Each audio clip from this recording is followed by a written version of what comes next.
You're listening to Decisive Point. The views and opinions expressed in this podcast are those of the authors and are not necessarily those of the Department of the Army, the U.S. Army War College, or any other agency of the U.S. government. Joining me in the studio today are Major General David C. Hill, Dr. David D. Dworak, and Lieutenant Colonel Aaron Blair Wilcox, authors of The Forward Edge of the 5th U.S. Army War College, which you can find in the autumn 2024 issue of Parameters. Hill is the 53rd Commandant of the U.S. Army War College. Dworak is the Senior Academic Officer and Provost at the U.S. Army War College.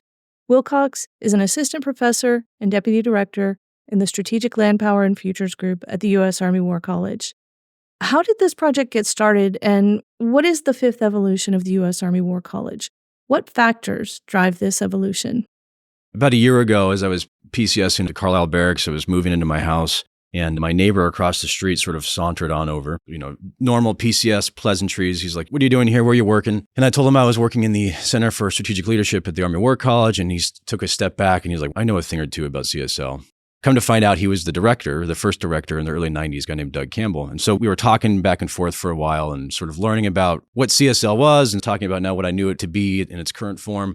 Then I did some quick research and it came across a 1993 Joint Forces Quarterly article written by the Commandant at the time, Major General Richard Chilcote, commenting on the fourth college evolution, coinciding with the genesis, the birth of CSL in the early 90s. Reading through that article, General Chilcote comments that there were two primary variables driving change in strategic leader education at that time. One being technological and the other being geostrategic. So the technological one obviously being the internet and this thing that's going to transform how we apply land power, how we train strategic leaders. And that coincided with, I think, CSL's mission as a strategic wargaming center at the time, at that echelon. And the other being, geostrategic. The Soviet Union had fallen and the United States is in this unipolar moment. And so how does that impact how the War College trains strategic leaders?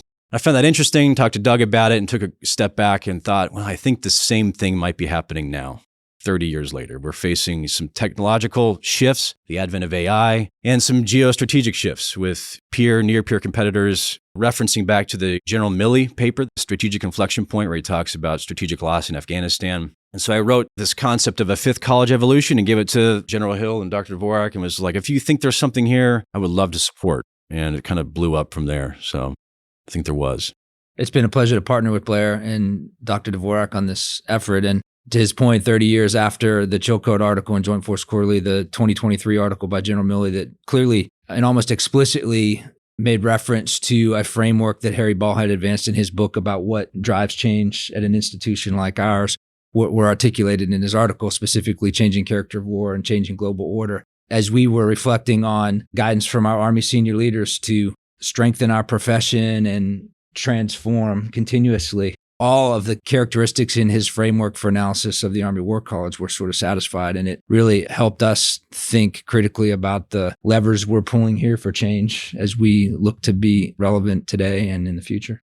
One more element to the environment that's changed, I think, which is a little bit different from previous significant modifications we made here at the college. The college has always done a pretty good job at making modifications. They're usually fairly modest year to year just to keep up with the environment. But every once in a while, as General Milley noted, there really is significant change in the environment. What we've seen in the last few years is significant change as well in the educational environment. The whole approach of how higher education is educating students is really shifted from what's taught versus now what is being learned.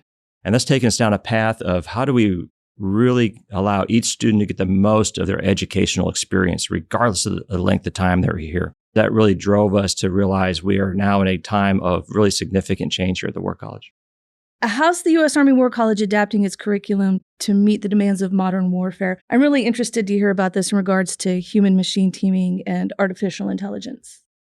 There's, I think, three big ideas in that regard that we're thinking about. One is AI as a strategic factor as we think about the changing character of war, the skills required of a leader to effectively drive adaptation in their organizations and in institutions. We think AI is particularly relevant as a topic of study. We think there's great opportunity as we digitize the knowledge stores and tremendous archives resident here at the Army War College to explore how AI tools can enrich student and faculty research. We're also working hard to explore how machine learning and artificial intelligence can help us with decision support and strategic wargaming and planning as we center ourselves here on the national strategic and theater strategic echelon of warfare. Technology has always been a part of warfare, modern or otherwise. It just comes across in different ways depending on what area you're looking at. What's really different now, though, is the rate of change. Plus the proliferation of technology, how it used to be for high tech, you had to be almost a nation state where you can afford this. Now that cost of entry is much, much lower. So it's almost anybody can afford these different disruptive technologies that are there. So part of it that we have to, I think, just acknowledge and then adjust to at the War College is how do you deal with this rate of change that is so much faster than it has been previously? This is what leaders have to deal with now. Changing environments, changing conditions. Before you might have had years to deal with something, months. Now it's weeks or days. We're seeing in Ukraine. So how do you deal with that? And we also have to realize you can't prepare for every situation. So it goes back to the knowledge, skills, and abilities of our students. We need people who are effective problem solvers, but are also very agile. And this is where things like AI and machine learning, those are where some of these real opportunities are. Not only do we see potential in here for good or for bad, but our adversaries see the same. And if we don't take advantage of this now, we're going to be catching up, which is something we don't want to be doing in the future.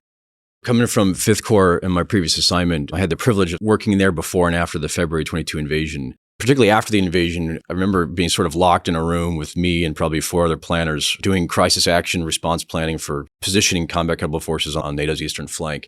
I remember being in that room and thinking to myself, if I had the ability for accurate, curated, authoritative information right now, at the point of need, on the planning and the crisis action planning side, the ability to achieve decision dominance and to really equip subordinate commands for their tactical and operational planning would be something I would really, really want. And then getting here to the War College, I had an opportunity to partner and see how this artificial intelligence enabled strategic advising is shaping. And to see some of the technology in practice, I would have killed to have then. And so being able to partner with the researchers here and with really the experts at exploring how strategic level advising works and how we can operationalize this and teach humans and machines to work together, groups with machines and curating data, it's just extremely rewarding. And to pass that off to the core and theater level would be something that I'm passionate about, really enjoying here.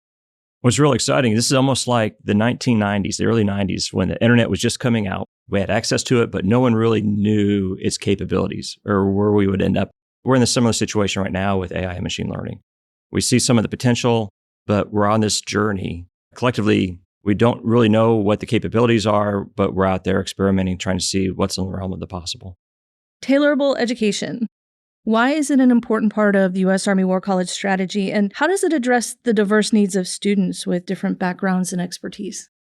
You're pulling on really what our title for this paper was. We've described what we believe to be this leading edge of the 5th Army War College as an era of tailorable education and adaptive leadership.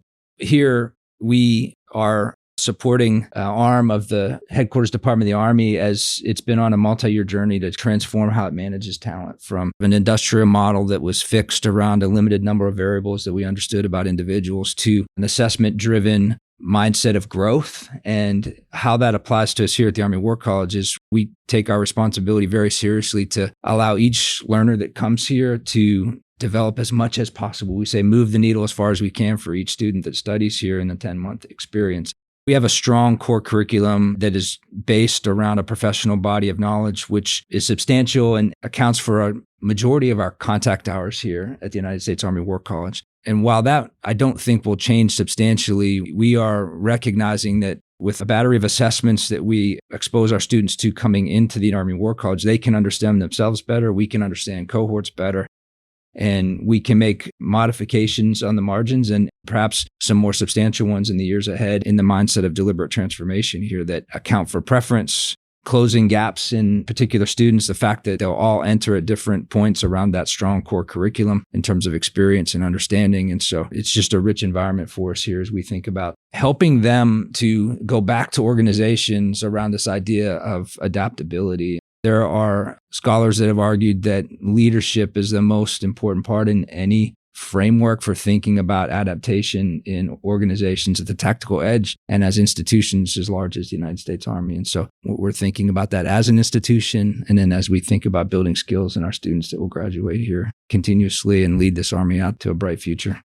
There's probably always going to be a core block of instruction here at the Army War College that our senior leaders within the Army have told us there's a need and a desire for a generalist approach to our graduates, certain skill sets that everybody needs to be effective as. But we also realize that people have different interests and needs and desires. So this is the balance of providing both the generalist outcomes as well as opportunities, as the Commandant said, to move the needle for each individual student.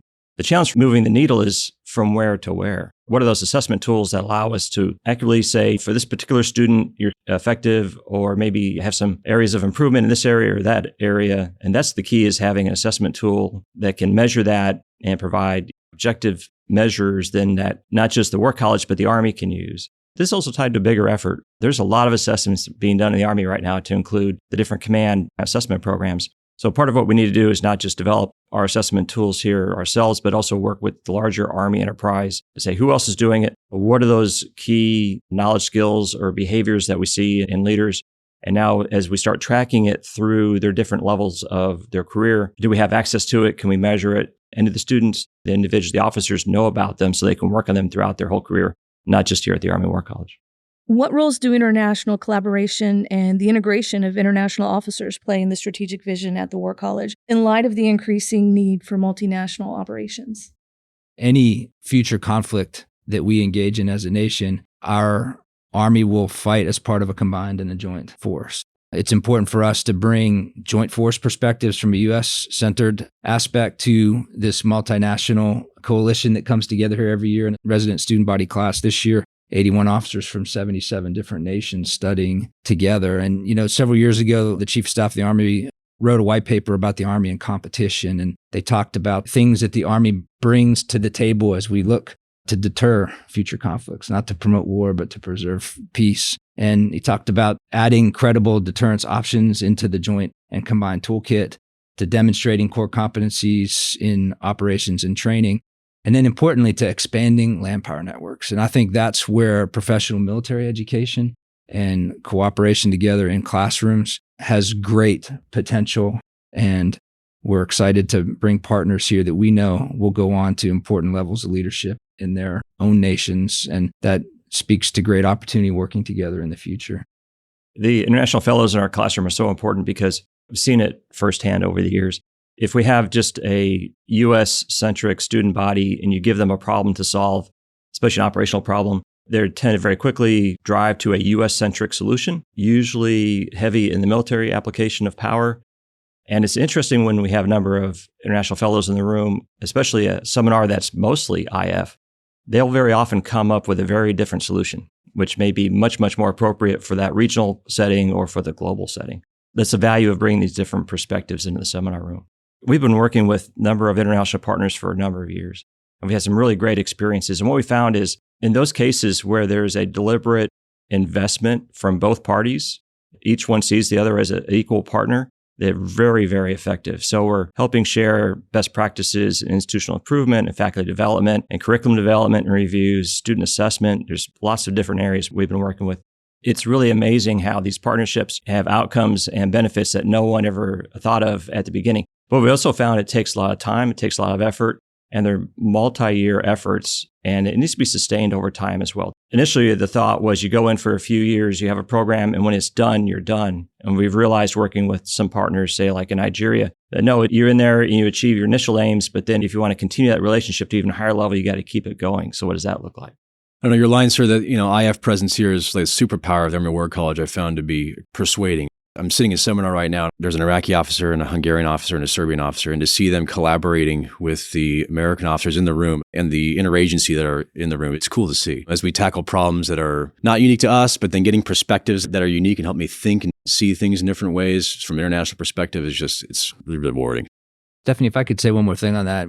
Dave touched on partnership that results in capacity building and exchange of best practices across institutions in different countries. My comments and Blair's were focused around what happens in our pacing program here, the traditional resident senior service college program. But what's been incredibly impressive to me is to see how in tailored executive courses, in collaborative research projects at institutes like Center for Strategic Leadership and Strategic Studies Institute and elsewhere, how we're able to leverage the tremendous human capital that's resident here at Carlisle Barracks. And back to this idea of extending landpower networks, it happens in many different ways beyond a traditional classroom experience that occurs here at Carlisle Barracks in an exchange program with a partnered institution in another country. We're constantly looking for ways to add value for the Army and for our nation and how we strengthen these relationships through teaching, service, and scholarship.